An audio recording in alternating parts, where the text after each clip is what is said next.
Hello everyone, I am Amit. How are you? Welcome back. हम पढ़ रहे हैं civic chapter second, understanding secularism, धर्मनिरपेक्षता को समझना। In this chapter we will discuss about what is secularism, why is it important, and in what ways we Indians are follow the secularism. Secularism क्या है, क्यों ज़रूरी है और इंडिया में इसको कैसे लागू किया गया है। यहाँ पर छोटा सा एग्जांपल दिया हुआ है कि आप इमेजिन कीजिए, आप हिंदू या मुस्लिम्स हैं, जो भी एक रिलीजन के बिलोंग करने वाले हैं, और आप यूएसए गए, अमेरिका में गए। वहाँ पर आप कोई हाउस देख रहे हैं रेंट के लिए, आपको रहने के लिए कोई शेल्टर जगह चाहिए, अकोमोडेशन चाहिए। आप घूम रहे हैं, बट वहाँ पर सभी लोग बोल रहे हैं कि भाई यूएसए में क्या है, फॉर एग्जाम्पल बता रहा हूँ मैं बस ये, कि उन्होंने क्या ऐसा रूल बना दिया कि सिर्फ वहाँ पर क्रिश्चियन रिलीजन को फॉलो करने वाले लोग ही रह सकते हैं, हिंदू मुस्लिम नहीं रह सकते। तो आप कैसा लगेगा? गुस्सा आएगा, आप रिवेंज लेना चाहेंगे, रिटेलिएशंस करना चाहेंगे, बदला लेना चाहेंगे। तो आप एक चीज़ सोचोगे, या तो कि भाई इंडिया में भी या उन कंट्रीज़ में जहाँ पर हिंदू मुस्लिम रहते हैं उनको भी क्रिश्चियन के साथ ऐसा ही करना चाहिए, उनके साथ डिस्क्रिमिनेशन, मिसबिहेव या डिफरेंट टाइप ऑफ बिहेव किया जाना चाहिए। दूसरा, आप क्या कर सकते हो, इस टाइप के रूल्स के अगेंस्ट आप आवाज़ उठा सकते हो। आप अपने आप को इक्वलिटी प्रोवाइड कराने के लिए गवर्नमेंट से या वहाँ के जो जुडिशरी सिस्टम उनसे डिमांड कर सकते हो कि भी मेरे को इक्वलिटी का राइट है। दो तरह की सिचुएशन से, एक में क्या आप बदला लेना चाह रहे हैं, दूसरे में आप स्ट्रगल कर कर इक्वलिटी पाना चाह रहे हैं। यहाँ पर हम डिस्कस करेंगे कि इंडिया में क्या कुछ है, भाई इंडिया ने कौन सा सिस्टम फॉलो किया हुआ है। क्या इंडिया में ऐसा है कि किसी रिलीजन को स्पेशल पावर मिली हुई है? नहीं है। वर्ल्ड में आज भी ऐसे बहुत सारे कंट्रीज हैं जहाँ पर रिलीजन के नाम पर बहुत सारा डिस्क्रिमिनेशन होता है। हमारे साथ ही इंडिपेंडेंट हुआ कंट्री हमारा पड़ोसी पाकिस्तान, वहाँ की गवर्नमेंट ने डिक्लेयर किया हुआ कि पाकिस्तान का जो ऑफिशियल रिलीजन होगा वो होगा मुस्लिम। इट मीन्स पाकिस्तान में मुस्लिम्स के अलावा जितने भी अदर रिलीजन को फॉलो करने वाले लोग हैं, मीन्स जो माइनॉरिटी का मतलब नंबर ऑफ पॉपुलेशन जो लोग कम है, दूसरा तो मेजोरिटी नंबर ऑफ पॉपुलेशन में ज़्यादा लोग। तो मेजोरिटी जो लोग हैं उनको कुछ एक्स्ट्रा प्रिविलेज, ज़्यादा पावर मिली, उनको ज़्यादा एन्जॉयमेंट के ऐसे लॉज बना रखे हैं कि पाकिस्तान में मुस्लिम्स को ज़्यादा बेनिफिट है। ऐसे अगर हम देखेंगे, सऊदी अरब एक कंट्री है, सऊदी अरब में क्या है कि वहाँ पर मुस्लिम रिलीजन को ही सिर्फ मैक्सिमम पावर है।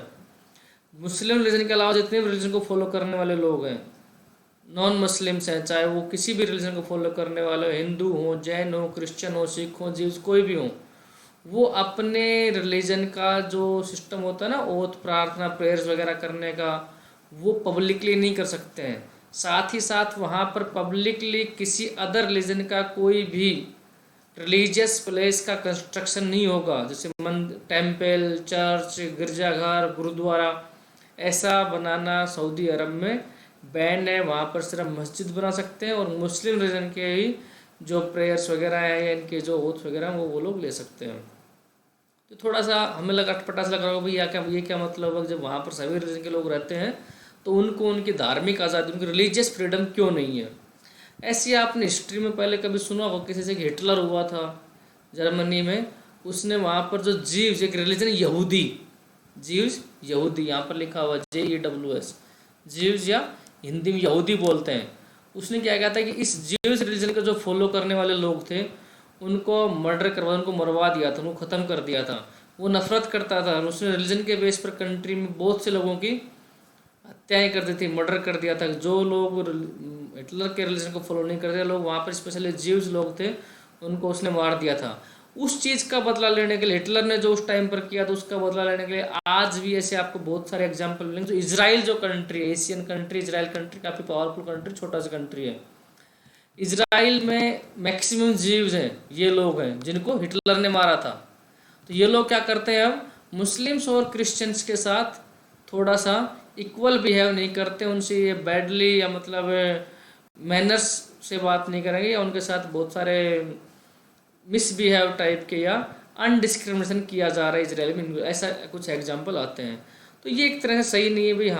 हम किस रिलीजन में पैदा हो रहे हैं, किस रिलीजन में हमारा जन्म हुआ है, it's not in our hand, ये हमारे हाथ में नहीं है। आपने पीके मूवी देखी होगी कि ऊपर से सब बराबर को ठप्पा लग के नहीं आता है, सभी रिलीजन के रूल्स हैं वो अलग अलग हैं, बट अल्टीमेटली सब रिलीजन ये कहते हैं कि we all are human beings and we should respect to each other, हमें एक दूसरे का सम्मान करना चाहिए। इसके साथ ही अगर हम बात करें तो आपने अभी कुछ टाइम पहले मूवी देखी थी पद्मावत, याद होगा पद्मावती, जिसमें अलाउद्दीन खिलजी आता है इंडिया में अटैक करने के लिए राणा रतन सिंह पर। तो हिस्ट्री में से बहुत से एग्जाम्पल मिलेंगे कि जो मुस्लिम ये जो रूलर्स थे, ये जो अटैकर्स थे, ये जो किंग्स थे, ये इंडिया में आए, इन्होंने इंडियन राजाओं की लड़ाई की, लड़ाई करने के साथ साथ इन्होंने बहुत से लोगों का रिलीजन भी कन्वर्ट किया। मतलब यहाँ पर इंडिया में मैक्सिमम लोग उस टाइम पर क्या थे, हिंदू लोग थे। उन्होंने यहाँ पर वॉर करके अपना रूल इस्टेब्लिश करके लोगों का रिलीजन कन्वर्ट भी किया है। तो इस टाइप का फोर्सली जो रूल जो रिलीजन कन्वर्ट होता है, इस टाइप का सिस्टम मॉडर्न डेमोक्रेसीज में नहीं होना चाहिए।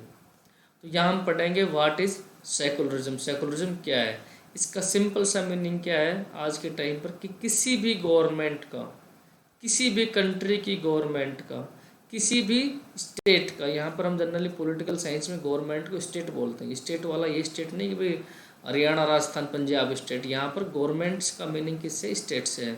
तो किसी भी स्टेट का रिलीजन से अलग होना ही क्या है, सेकुलरिज्म है। मतलब रिलीजन के इंटरनल मैटर्स में स्टेट को, जो गवर्नमेंट है या जो स्टेट है, वो कोई भी इंटरफेयर नहीं करेगा। रिलीजन और स्टेट दोनों अलग अलग काम करेंगे। स्टेट जो अपनी पावर, उस पावर का यूज रिलीजन पर नहीं करेगा। दूसरा इसका क्या है, किसी भी कंट्री का, किसी भी स्टेट का गवर्नमेंट का कोई ऑफिशियल रिलीजन नहीं होना चाहिए। जैसे पाकिस्तान का ऑफिशियल रिलीजन मुस्लिम है, अरेबियन कंट्री का ऑफिशियल रिलीजन मुस्लिम है, ऐसे बहुत से कंट्री वर्ल्ड में जिन्होंने अपना ऑफिशियल रिलीजन रखा हुआ है। तो किसी भी कंट्री का एक पर्टिकुलर रिलीजन नहीं होना चाहिए। वो कंट्री की गवर्नमेंट के लिए सभी रिलीजन इक्वल होने चाहिए। यही क्या है, सेकुलरिज्म है।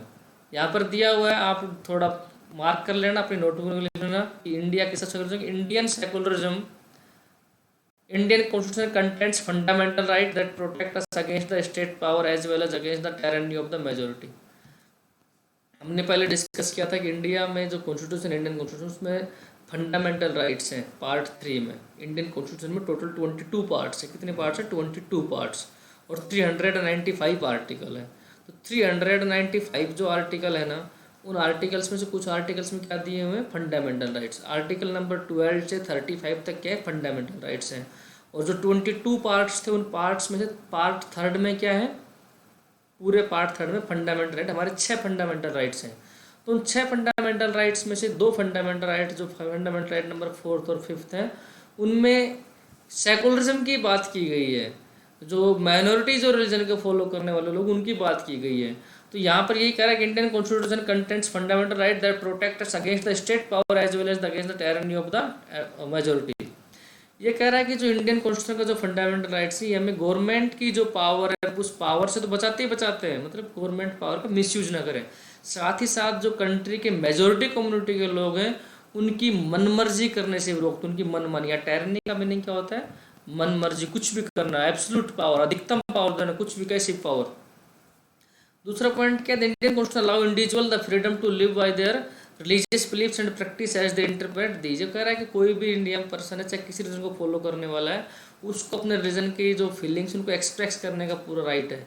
साथ ही साथ इंडिया में कोई भी आदमी किसी भी रिलीजन को फॉलो कर सकता है प्रेशर के बिना। मतलब कोई प्रेशर का है तब तो बात अलग है कि किसी ने ज़बरदस्ती धर्म बदलवा दिया, तब तो कोर्ट उसमें इंटरफेयर कर देगा। अदरवाइज आपको अंदर इंटरली फील हो रहा है कि मेरा कोई रिलीजन फॉलो नहीं करना, आप लोग मत करिए। आपको लग रहा है कि मेरा रिलीजन बेटर नहीं है, दूसरे रिलीजन फॉलो करना, आप उसको करें। आपको लग रहा है कि मेरा रिलीजन, किसी और को लग रहा है कि उनका रिलीजन अच्छा नहीं है, हमारा वाला फॉलो करे, वो हमारा वाला कर सकता है। तो ये इंडिया में इस टाइप की फ्रीडम नहीं। बट अगर वहाँ पर आपके कोई ग्रीडी लालच है, तो आपका रिलीजन चेंज जो कर रहे हो, ये पॉसिबल नहीं होगा। इसको सुप्रीम कोर्ट के द्वारा क्वेश्चन ऑब्जेक्शन किया जा सकता है। हरियाणा में का एक एग्जाम्पल था ऐसे ही। हरियाणा में एक पॉलिटिशियन था, चांद किरण उसका नाम था, वो मैरिड था। उसका अफेयर किसी बॉलीवुड एक्ट्रेस के साथ हो गया था, अनुराधा बाली के साथ। अनुराधा बाली जो एक्ट्रेस थी वो, और चांद किरण बहुत बड़ा पॉलिटिशियन था, हरियाणा का सीएम था, उसका बेटा था चांद किरण। दोनों शादी करना चाहते थे, but as per Hindu religion सिर्फ एक शादी कर सकते हैं, मुस्लिम रिलीजन में 4 शादियां कर सकते हैं। तो उस चांद किरण पॉलिटिशियन ने क्या किया, अपना रिलीजन चेंज कर लिया और बन गया चांद मोहम्मद। उधर वो जो एक्ट्रेस थी वो क्या बन गई, उसका नाम, उसने अपना नाम बदल लिया, फिजा कर लिया, दोनों ने शादी कर ली। बट केस चला गया कोर्ट में। कोर्ट में क्या गया कि भाई इसने जो religion change, as per Hindu religion वो शादी नहीं कर सकते, क्योंकि वो जो जेंट्स है चांद किरण वो ऑलरेडी शादीशुदा है, वो मुस्लिम बनकर उसने शादी की है। बट उसने मुस्लिम क्यों बना, वो सिर्फ शादी करने के लिए, इसलिए उसका जो रिलीजन चेंज हुआ था वो कोर्ट ने इनवैलिड कर दिया। जब रिलीजन चेंज नहीं हुआ तो शादी नहीं हो सकती। तो इस वजह से ये ऐसा है कि कोर्ट उसमें इंटरफेयर कर सकता है। और भी ऐसे बहुत सारे एग्जाम्पल इंडियन हिस्ट्री में या कोर्ट के हिसाब से देखें तो, कि जहाँ लोगों ने लालच के लिए अपने बेनिफिट के लिए रिलीजन चेंज किया और कोर्ट ने उस चेंज को इनवैलिड डिक्लेयर कर दिया था। तो ये यहाँ पर है कि यहाँ पर लास्ट में दिया हुआ secularism refer the separation of religion from the state, कि गवर्नमेंट से रिलीजन का सेपरेशन ही क्या है, सेकुलरिज्म है। नेक्स्ट है why is it important to separate religion from the state, कि स्टेट से रिलीजन का सेपरेट करना क्यों जरूरी है। वही जो मैंने आपको सब कुछ बताया कि सब, पहली बात क्या है कि सभी को फ्रीडम है, राइट्स हैं कि अपने रिलीजन को इक्वली फॉलो करने का। इसके साथ ही अगर गवर्नमेंट किसी पर्टिकुलर रिलीजन को प्रमोट करेगी, कि रिलीजन की बात करेगी, तो बाकी रिलीजन के लोगों के साथ डिस्क्रिमिनेशन होगा, उनका इक्वल डेवलपमेंट, इक्वल पार्टिसिपेशन नहीं हो पाएगा। इसके अलावा जो रिसोर्स वगैरह जो कंट्री में अवेलेबल है उन पर मेजोरिटी लोगों को ज़्यादा यूज हो जाएगा, माइनॉरिटी को उससे प्रोटेक्शन दिलाने के लिए भी गवर्नमेंट का या स्टेट का रिलीजन से सेपरेट होना जरूरी है। इसके अलावा जो डेमोक्रेटिक सोसाइटीज़ हैं उनका यह फंडामेंटल या उनका बेसिक सिस्टम है कि रिलीजन वगैरह जो है वो कंट्री में इंडिपेंडेंट होना चाहिए, लोगों की जो चॉइस है वो उनकी इंडिपेंडेंट होनी चाहिए। भाई फॉर एग्जांपल अगर आपने पढ़ा था ना पिछले चैप्टर में, अगर आपने देखा होगा, हमने पिछली क्लास में पढ़ा था कि लोगों इंडिया में क्या था कि पहले अनटचेबिलिटी थी, कास्ट बेस पर डिस्क्रिमिनेशन था, पर कास्ट लोअर कास्ट था। हमारी गवर्नमेंट ने क्या किया, उसको फिनिश किया, ख़त्म किया कि ये जो कास्ट बेस पर डिस्क्रिमिनेशन को ख़त्म कर दिया। अब ये आर्टिकल 17 के तहत ये क्या है, ये फंडामेंटल राइट है, और अगर कोई ऐसा करेगा कि जो अनटचेबिलिटी इसको प्रमोट करेगा तो उसको पनिशमेंट दिया जाएगा। तो ऐसा ही नहीं है कि गवर्नमेंट क्या करे कि कम्प्लीटली दूर रहेगी, बट क्या करती है कि अगर किसी का रिलीजन के इंटरनल चीज़ें थोड़ी सी ह्यूमन बींग्स के लिए या सोसाइटी के लिए सही नहीं है तो गवर्नमेंट उनको चेंज कर सकती है। जैसे अभी लेटेस्ट आपने पढ़ा होगा, गवर्नमेंट ट्रिपल तलाक जो था उसको बैन कर दिया है। मुस्लिमों में क्या था कि मुस्लिम रिलीजन में कि अगर कोई जेंट्स है वो अपनी वाइफ को 3 बार तलाक तलाक तलाक बोल देगा तो वो उनका डिवोर्स हो जाएगा। तो ये थोड़ा सा अनफेयर था, डिस्क्रिमिनेशन था, वुमेन जो फीमेल है उनके लिए थोड़ा सा इक्वलिटी वाला सिस्टम नहीं है कि जेंट्स की जब इच्छा हुई तलाक तलाक तलाक बोल दे, 8 मीन्स तलाक, तो इसको गवर्नमेंट ने बैन कर दिया है। तो इंडियन गवर्नमेंट ऐसा नहीं कि कम्प्लीटली उससे सेपरेट हो जाती है, वो सेपरेशन रखती है इंटरनल मैटर्स में, बट अगर कहीं सोसाइटी को लॉस हो रहा है तो वो उनको चेंज करने का काम करती है। ओके, नेक्स्ट जो टॉपिक रहेगा कि इंडियन कॉन्स्टिट्यूशन में इंडियन जो हमारा सेकुलरिज्म है इसके क्या क्या पॉइंट्स हैं वो हम नेक्स्ट टॉपिक में डिस्कस करेंगे। Thank you very much. कोई भी डाउट हो आप मेरे से पूछ सकते हो।